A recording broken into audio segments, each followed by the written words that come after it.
how do you handle disagreements? I'm sure that just like any business, I know this is true in the cleaning business, where you have a Sure. customer that at first they're like your best friend. And then as the project continues, things kind of like are not quite, when money gets involved, usually the attitude changes a little bit. How do you handle disagreements with customers? And just like anything, it's about relationships, It's all about relationships. So the first thing I try to do in my business, just as I'm sure my realtor partners on the line here do, is I try to establish rapport and understand where they're coming from.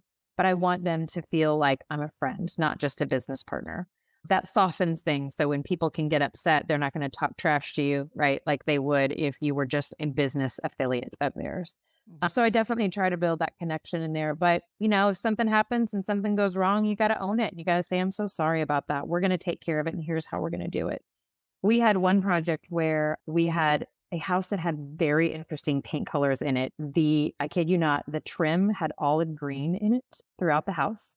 The backsplash had red, gold, olive green, kind of a khaki color. Like it was a lot going on, you guys. And you think painting cabinets only is a pretty simple task, but not in this house. The way that the color that we selected, our designer selected, because of the lighting and the fact that it didn't have much natural light and the bulbs that they chose, it didn't look right. And so as soon as the guys saw it, as soon as I saw it, I was like, I need to call him. So I had to call him and tell him, your cabinets are the wrong color and we're going to repaint them. It's at our cost. And that's what we did. And it meant their house being off the market for a little bit longer. This was one where the house sat on the market for 4.5 months. We came in, did some things, and it had to extend out for a few days. But you know what? That's okay. We took care of it and we managed the situation. And if you set expectations appropriately, like, that's the best you can do. So it's all about relationships and saying you're sorry. When you're dealing with, like you, Angela, cleaning someone's home or selling someone's home, when you're involved in someone's home, it is personal. There are feelings involved, and the relationship really is so important to work on. This is the number one thing, right? That the biggest purchase that Yeah. people ever make in their entire lives, there's a ton of emotion involved in it.